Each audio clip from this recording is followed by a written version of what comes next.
Assalamualaikum warahmatullahi wabarakatuh. Balik lagi channel gue Kurnia. Di kesempatan kali ini gue bakal nge-share tips gimana sih cara lolos tes fisik di perusahaan Toyota gitu kan. Nah, kenapa gue share tip ini? Karena gue juga pernah tes di perusahaan otomotif, di perusahaan manufaktur, yang dimana ada tes fisik juga, dan it's work to me, itu bekerja buat gue, dan gue mau share tipsnya gimana biar teman-teman bisa lolos di tes fisik di perusahaan Toyota gitu kan, ataupun di perusahaan manufaktur yang lainnya. Nah, untuk di perusahaan Toyota itu sendiri, sebelum teman-teman tes fisik, biasanya ada tes screening data. Jadi sebelum tes fisik itu administrasi data teman-teman dulu diperiksa. Jadi kalau udah lolos, dinyatakan lolos administrasi, biasanya lanjut ke tahapan tes fisik gitu kan. Nah, untuk tes fisik itu sendiri ada beberapa hal. Yang pertama ada push up, sit up, squat, terus lari.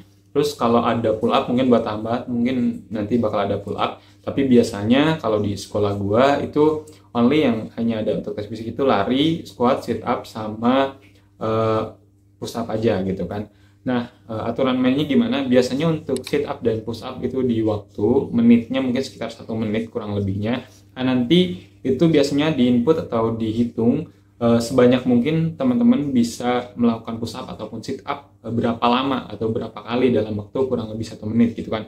Nah, terus yang kedua di lari itu biasanya ada jarak tertentu, terus juga dikasih waktu sekitar 6 menit atau mungkin sampai dengan 12 menit. Nanti teman-teman bisa melakukan lari berapa meter atau berapa keliling gitu kan dalam kurun waktu 6 menit sampai dengan 12 menit tersebut gitu kan. Nah, terus untuk pull up itu sendiri biasanya kalau pull up nggak terlalu banyak, biasanya antara 10 terus maksimal dan 30 itu udah bagus banget teman-teman. Jadi teman-teman minimal ada di range tersebut untuk bisa lolos ke tahapan selanjutnya, yaitu tahapan psikotes dan interview. Nah, terus tipsnya gimana dong biar bisa lolos di bagian tes fisik ini gitu kan. Nah, apa yang pernah gue lakukan di tes fisik di perusahaan manufaktur yang lain adalah pertama gue latihan atau exercise-nya itu 1 bulan sebelum dari tes fisik tersebut gitu kan. Kenapa? Karena ketika nanti kita mau tes fisik dan kita hanya latihan 1 minggu sebelumnya, nanti kitanya malah ngos-ngosan gitu kan, kecapean dulu gitu. Sebelum waktunya habis, kita baru dapetin hanya beberapa aja gitu kan, hanya jumlah hitungan aja. Kita belum bisa mencapai batas minimal atau standar dari batas lolos untuk bisa masuk ke tahapan selanjutnya gitu kan. Jadi teman-teman wajib banget latihannya itu 1 bulan sebelum, saran gue. Tapi kalau teman-teman sebelum dari itu juga mau 2 bulan, 3 bulan itu lebih bagus juga. Tapi saran gue itu dilakukan jauh lebih awal dibanding mendekati dengan waktu tes gitu kan. Nah, terus yang kedua adalah atur pola makan dengan makanan yang bergizi juga, minimal 3 kali sehari. Kalau porsinya bisa ditambah ya silahkan gitu kan. Yang penting porsinya sesuai dan cukup buat teman-teman.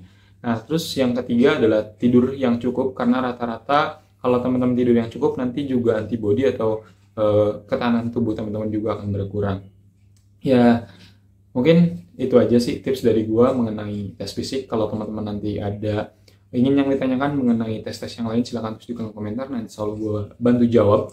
Teman-teman juga bisa saling bertanya ke gua lewat DM Instagram. Insyaallah nanti juga gua bakal reply pertanyaan teman-teman lewat DM Instagram di @kurniasani_.